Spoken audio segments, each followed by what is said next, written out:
Welcome to the Liberation Lab podcast, insights and interviews for the disruptive educator. I'm honored to have my sis on, but I'm going to let her introduce herself. So, why don't you tell people who you are, what you do, and why you do it? Hello. My name is Tracey Battle. I have several hats, right? So I have my own business, Restore to Rebuild. And what we do with Restore to Rebuild is we co-create systems and structures to dismantle the school to prison pipeline, for sure. That is what I do by night and day. My full time, I am the district restorative justice specialist within the DCPS District of Columbia Public Schools, and I work with all of the high schools in DCPS to implement, codify their systems to create a system of intervention that will allow students to be able to navigate high school in a very succinct way, but also think about how do we bring the healing back into our schools. And I say back, right? But how do we bring healing into our schools? Because our children need it, our staff needs it, and we need to really think about like what does that look like, feel like, and sound like at our high school levels. I love that you started there because when we talk about the idea or the need for healing in our schools, I think that there are some folks who would hear that and say, healing from what? They've navigated the educational system and they have either assimilated or thrived in those environments. And so now, if they've become educators with that lens, they look back and say, well, I did it. Why can't you do it? And so I guess my first question for you would be, why healing, and healing from what? Things, right? If you really think about it, from generation to generation, Black folks haven't had healing in schools, right?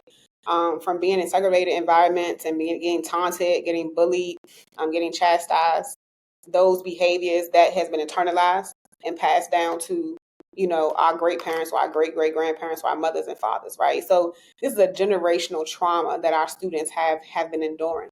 And yes, we may have been able to do it, but most of us really are probably high functioning anxiety, right? Where we know how to, or we think we know how to navigate these feelings. But then when we get older, we're stuck in a place of like sometimes going crazy, right? Because we're not understanding why we are emoting this way or what is happening with our mental psyche, right? So you said two things that just resonated with me: assimilated and thrived, right?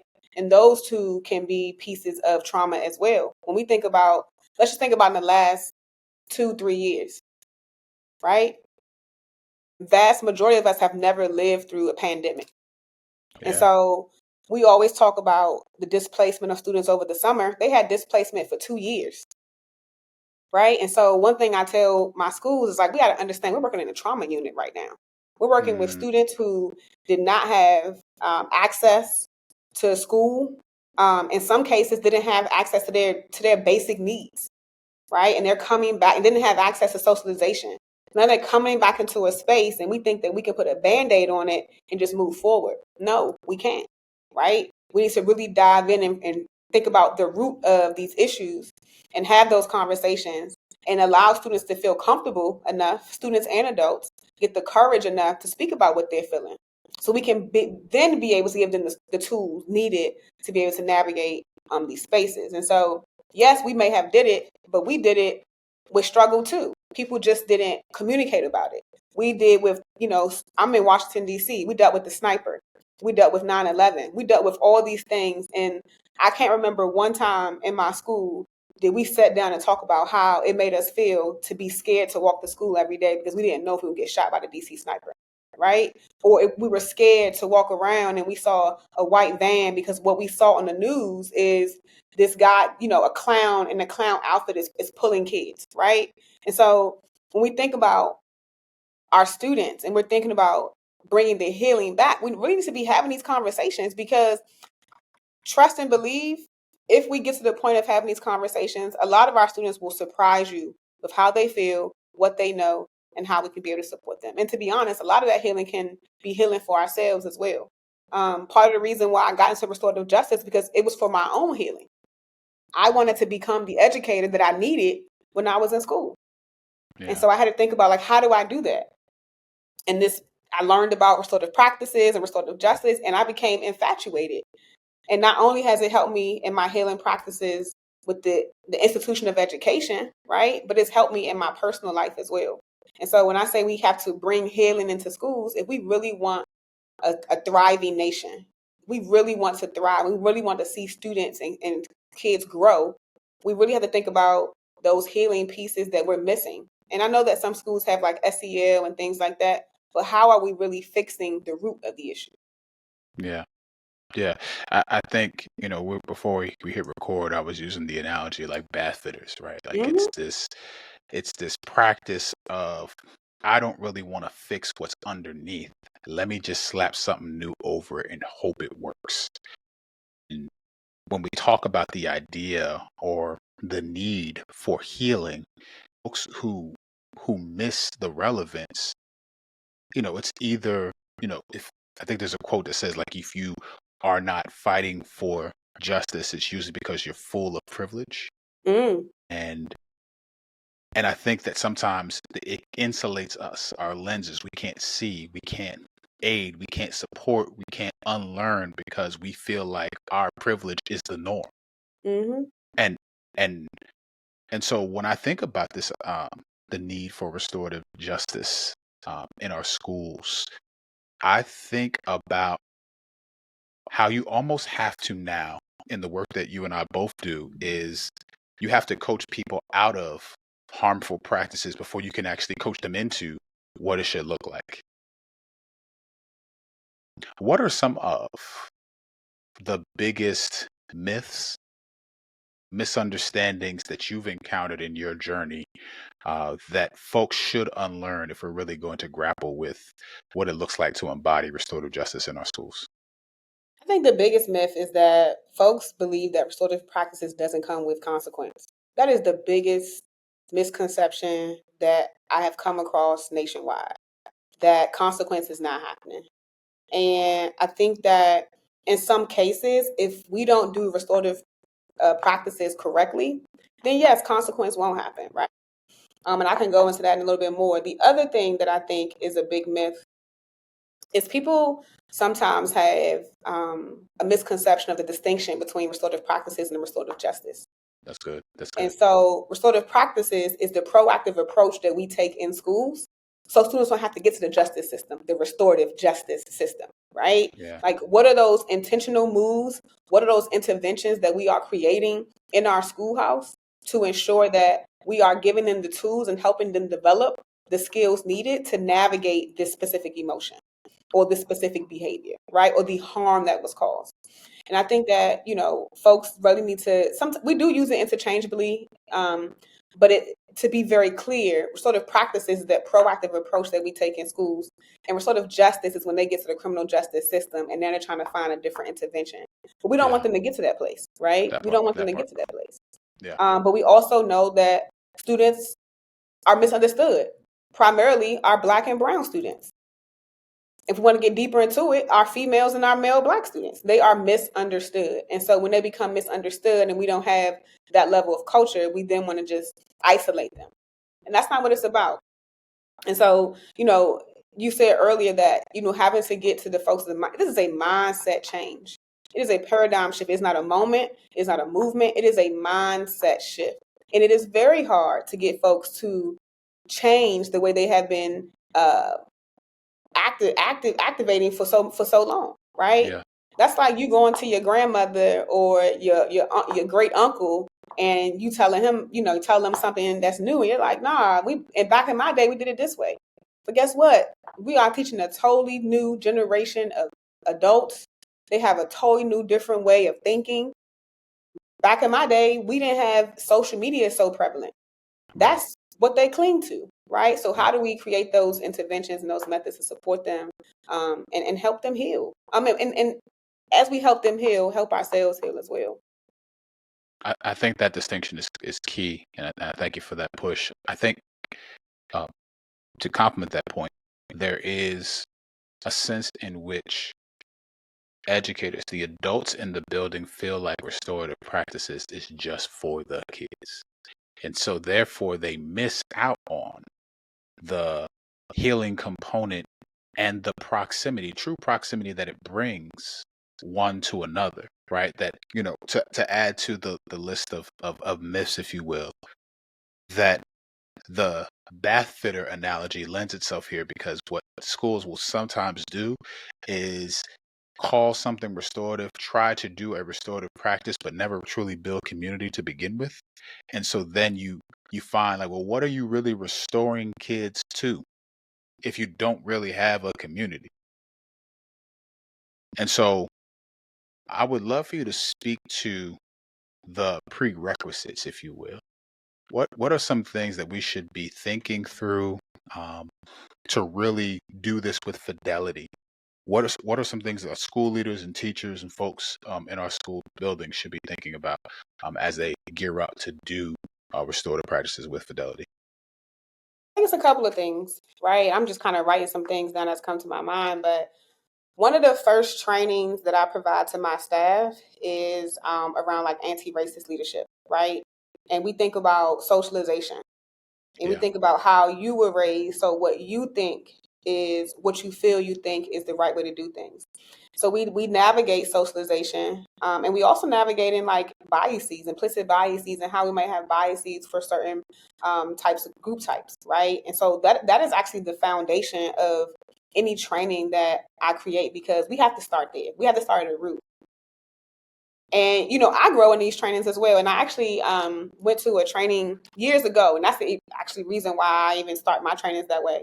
And I had to dive into my socialization and bias, right?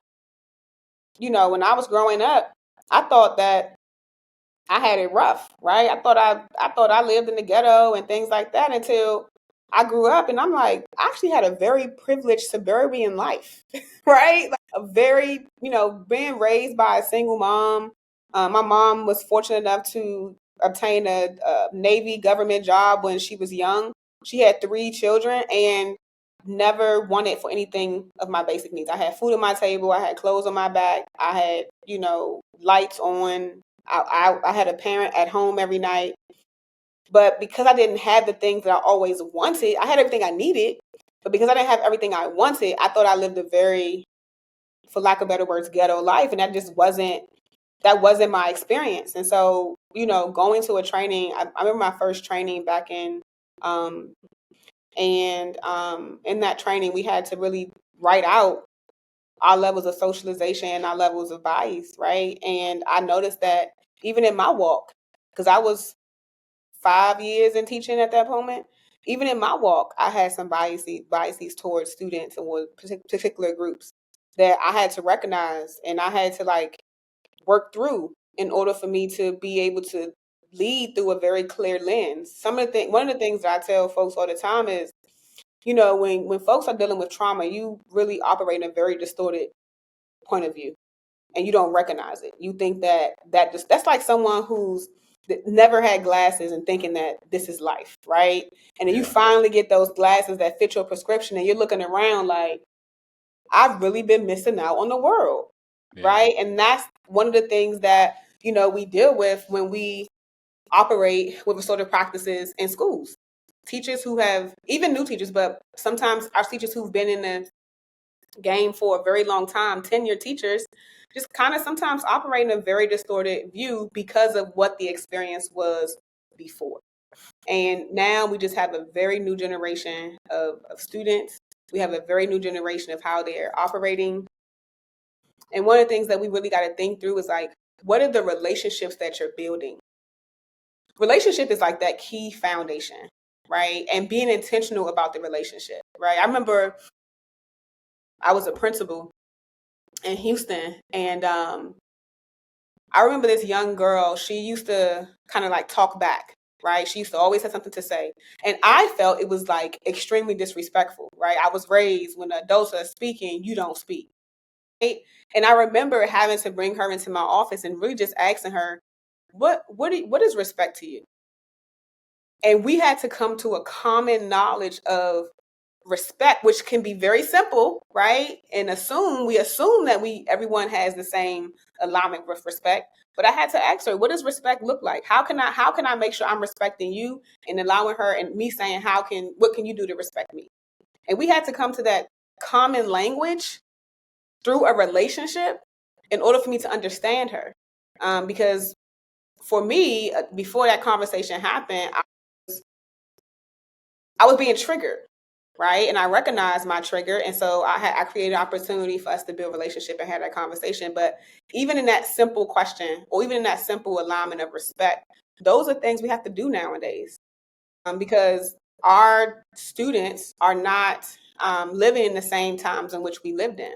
And so we have to really try to find that alignment to be able to help them develop the skills. And that's through a foundation of relationship and checking our own self. Like I had to check myself when I felt I was triggered. I had to check myself because my response could have been completely different. And time again, responses have been completely different because as adults, we don't feel like we have to always check ourselves. But no, we do. Yeah. And there's nothing wrong with that. That only makes you a better educator, a better teacher, right? But sometimes that can be hard for folks. It is the paradigm shift from compliance and control to actual community. With the understanding of compliance and control, it is something, going back to the social discipline window, right? You do to someone else versus doing something with your students, right? And that takes a huge paradigm shift. To piggyback off your point, I remember I was teaching middle school math. So I say this all the time, but I was selling a product no one wanted to buy. And as I'm sitting in the class, this young man is in the back, and he is charismatic. He is funny, and he knows it. And so he deflects to humor because we're doing a task that he didn't really want to grapple with. The productive struggle might have been too much, so on and so forth. And I recognize that now looking back, but at the time I just saw disrespect. I asked him to step outside. I had my co-teacher take over the lesson. I go outside. I'm talking to him. I grew up in a military family. See? And so when you are addressing, like my grandfather, you look me in the eye, son, when I'm talking to you.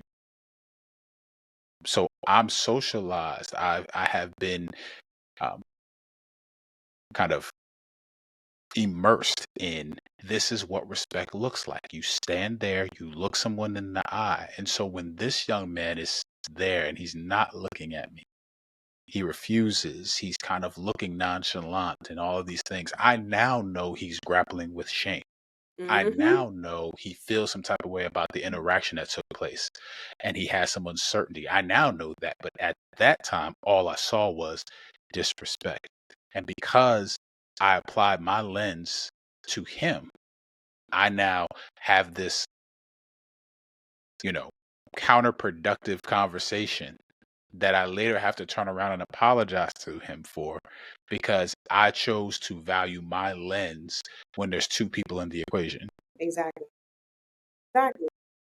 But I think that the work of, one, knowing ourselves well enough to know that that's our triggers, one, and then the work of relinquishing that assumed power and control is hard for folks. And so I think that there is, to your point, a lot of inner work that educators have to do in order to truly step into restorative practices.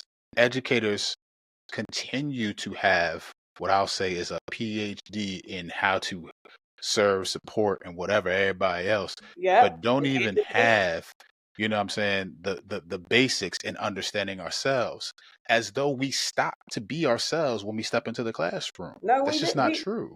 Exactly.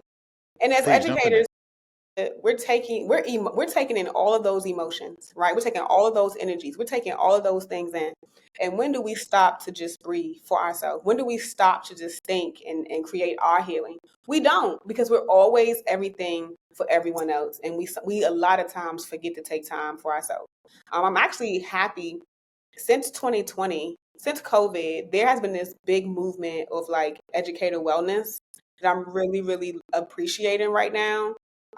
Do I think that everyone is taking heed to it? No, but I am appreciating that educator wellness, mental health, is really big for educators. I know that a lot of school districts and their EEOs offer free therapy and things like that for educators, which wasn't even a thing prior to COVID, right? So I am appreciating that. But you stamped it on the neck, like your lens, being able to look through a different lens. And one thing I was thinking about is like, what's easier? What's easier? Is it easier to be able to be understanding and look through that lens, or is it easier to go back and apologize? Right? Mm-hmm. Mm-hmm. We just have to humanize ourselves. We were kids at one point. Right. We Right. didn't always do what we were supposed to do. I think sometimes educators forget that too. Yeah. Yeah. Because it does get hard, right? I call it Shocktober. Everyone always laughs, and I'm like, all right, let's now. Well, we got Shocktober coming up because it's real around that time, right? It's Yeah. the longest month without breaks in some districts. And we got to go straight through 31 days, and Halloween ends the month. And so I always try to encourage educators within your scheduling, within your lesson planning, within your calendaring, calendar in a mental health at least twice a month, right? At least twice. And that means like on your planning, go take a walk, right? And that can be something you do every day depending on like your schedule, but go take a walk or shut your computer down, right? Breathe. Like those are some things that we can do for ourselves in the moment to really support our mental space. And there are some, deeper things that we can do as far as like the community building and things like that. But if you don't have that, try to find or try to create some tools in your arsenal to be able to utilize in those moments. Yeah. I think, to build off that point of knowing yourself, like it's also like what works for you, right? Mm-hmm. What are the things that are going to resonate, that are going to help you restore a sense of yourself? What are things that are going to um, help you grow, Yeah. right? I had bought some flowers from Lowe's, and I took them. I repotted them. Made sure I did all the things that they say to do. Is the You'll plant besides that. I play one on TV. That's kind of my it's kind of my things. So I bought one or two to put in the front. I massage and make sure the roots are kind of there, and then I repot it, and I put it out front, and I'm watering it. And wouldn't you know, like a week or two into it, they start browning and turning, and I'm like, why? I'm doing all the things like that I thought that were good for the plant. I look at the doggone card and I realize that I have them in You full do. sun, Sun, but these jokers is partial sun plants. so it's about the environment. Yeah. And so I've put them in an environment where they are set up to fail, and now I'm mad at the result. My goodness. What a word. And What so a word. and so what we do in our schools all the time is that we take our babies, we go ahead and put them into an environment, and we're like, all right, I'm watering you with the education in my class. I'm watering you and giving you all the nutrients that I think is for you to grow. Come to find out, they're being burnt, if you will, by the metaphorical sun of our, you know, punitive systems, Mm-hmm. our carceral practices, our lenses for how we think consequences should go, and our limited understanding of consequences. And then we expect our babies to thrive and then wonder why we're in the mess we're in. And we think about it, right? When we think about one thing I always say is like culture and academics have to be a happy married couple, period. Mm, There is no ifs, ands, or buts about it. If you don't have the culture in your school and your classroom, your students won't thrive academically. If you don't have the academics, the rigor, your culture is not going to thrive either, right? Like they have to be a very happy married couple. And when we think about the consequences that we put in place, right? And the thing is, like I said earlier, I don't believe that restorative practices is absent of consequences. What I do believe is when you put these practices in place and you have an intervention scale, yeah, yeah, suspension is not your first option. It is like your 15th or 16th option in some that part. cases, right? Yeah, There are several different things that you can create as an intervention for students, whether it's community service, whether it's restitution or writing a letter, whether it's reflection. I remember at a high school, I was director of culture and climate, and we had an issue with students smoking. Now in Washington D.C., smoking is legal, so students would bring their stuff to school, right? And at lunchtime, they would like go out by the dugout where the baseball field was and just light one, right? And it was like, come on, like you're still at school. It's illegal. It's illegal on property on our school property, right? Yeah. And instead of suspending those students, what did I do? I created a substance abuse course, and you had to take that course in the morning before school, right? You had to come from 8 to 9 for 3 days straight before school, and you take that course. And at the end of that course, at the end of the week, you're presenting this information to your specific grade level AP, your specific grade level counselor, so on and so forth, right? Those were interventions that I put in place. So I didn't have to suspend those students. Now, did those students smoke on campus again? No, because they didn't want to go back to that course and present in front of that staff, right? Right. So we were Right. able to carve that behavior by simply being creative in how we operated in the school, right? And so I think Yeah. that it's important that, and that's typically that's what I do, right? I go into schools and I help them co-create and be creative around the interventions. The interventions can be, I'm talking about from community service to working with. I had a student who he was a hacker. Well, he wasn't a hacker, but he would try to hack certain things, right? He was like very low level, and so I'm like, I saw that he had an interest in IT, and so I set him up with a internship during his lunch period, right? He was a middle schooler. His lunch period, because his lunch fell into recess, and he utilized an internship to learn how to clear computers out, work with the IT system and things like that. And he did that for 2 weeks straight, because that was his consequence, right? For sending links or whatever the case may be to students. We didn't suspend him. We just rerouted, right? And Yeah. one of the things that I really loved about what I do is that everyone is involved. Everyone. I got the IT department involved, right?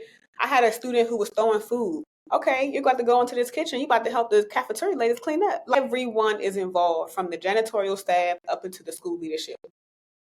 Everyone can be a student's champion, right? And that is what community is, because everyone's going to be able to hold you accountable. You're not going to be able to walk into this school with someone does not know you. Everyone knows you, and they're going to be able to hold you accountable. And that's for every student to be able to have that, is it a boon to that village mentality of like, we are going to take care of each other. Yeah. And that is what I've seen works. I've seen it. I've helped implement it at several different schools. And when we do it intentionally and we create interventions that work specifically for your school, and we do it with fidelity, we will be able to bring that healing back, because those students will know, like, I can mess up, right? I'm having a chance to get back on track, but I'm also learning a lesson that's attached to this. And anything can be a teachable moment. Now, let's just say you want to continue to do the same thing over and over and over again. Then at that point, you're making a choice with the interventions that we provided to you. And then we can have a different conversation. But at least I can sleep well at night, and I can know that I've tried to give you several different options to carve your behavior. Yeah. Yeah. And I think the important piece to what you pushed us to is to be able to have strength-based approaches to how you see our babies. Because he might be hacking, but yes, he has an interest in and a strength in IT. So let me redirect him there. Yeah, okay, I could suspend these babies for smoking, but what is it that they might not know? What they've been conditioned to believe about this? What might they be escaping from by use Exactly. of this? So let me give them the tools and resources to understand the consequences, the natural consequences of said behavior, right? Like it is a strength-based approach that has you move from, again, doing something to the Mm-hmm. student versus co-creating, reimagining. And I think quiet as it's kept, our babies, children are an oppressed people group. Yep, And I don't think we talk about it enough. they are. They are. From their voices to their actions to they are. We, as adults, it is true, they are very oppressed. They can't speak. We can't speak for themselves. They can't speak clearly. Like we're always shutting them down. I just think about like recently, actually this past school year, I remember I was in the hallway and I was talking to a student about a behavior concern that I saw, and I was like, what's going on? And another student came up and wanted to show me like a picture of what she had been working on, and I just kind of shunned her away. I'm dealing with another student, and she didn't do anything wrong, but I just remember when I turned for a second and saw the shame on her face of like her picture she was trying to show me or something like that, and how I just shut her down because I was so fixated on trying to help this student that I didn't even allow her to use her voice, right? Yeah. And so even in that moment, and I definitely went back and had a conversation with her and apologized. I have no problem apologizing to students. That's one thing that people always laugh at me like, you don't mind saying sorry? No, I don't. I don't mind apologizing to students. They are human too. I make mistakes, and I need to be able to model that behavior I want to be able to see. And I just think about like that moment and how she felt, and I wanted to make sure that she knew that I apologized, but also in that moment I should have handled that situation differently. And we came to, she was fine. She gave me hugs and showed me was really excited about it, but that hurt me, right? Whereas years ago, in my maybe the first 3 years of teaching, that wouldn't have affected me at all. But as I'm going through this healing journey with restorative practices, I'm healing, like I said before, I'm healing myself as well. So I'm more susceptible to the energy and the environment that I'm in to make sure I'm not hurting or harming any students. Yeah. It's going back to what you shared, and it's funny you say Ubuntu, because that's my theme for this year with my staff is how do we build that type of community? I am as we are, right? And as the community goes, so do I, and really valuing. And I say all the time, right? Community happens when I make your problem my problem. Mm-hmm. And so I appreciate that push. I appreciate you sharing your genius with us this evening at the time of the recording. Yeah. But I would love for folks to tap in to support your work, connect with you. How can folks do that, and where can they find you? You can find me on any social network, Instagram, Facebook. I'm also on Threads now. That's a new one. But at Restore, the number 2, Rebuild. So Restore, RESTORE, the number 2, Rebuild, REBUILD. On all social media platforms. My website, www.restore, the number 2, rebuild.org. But yeah, definitely check me out on any social media platforms, my website. I am super approachable. I love to dive in these type of conversations. I love to assist and help because I just truly, truly, truly believe in the power of community and the power of bringing healing into our schools. We need it. We need it for ourselves as adults, and we need to be able to heal ourselves. We can help heal these students. Can't think of a better place to end our time. So I appreciate you sharing that, and hopefully folks tap in, support you, bring you out. You know what I'm saying? As consultants, the work that we do, I think, I'm always about putting like-minded individuals on because, man, like I said, there's enough work out here for all of us. We need each other. So I appreciate you. If you are a school leader, a decision maker in your district, head to that website, Restore, the number 2, Rebuild, and connect with my sis. Yes. Let's see if we can get this restoration popping because folks need it. Yeah, folks need it. We needed you all. So definitely, reach out to me and I'll, reach back out and we can create something. Even if we got to get you here in DC or I got to come there, just let me know. We'll make something happen. For sure. Thank you.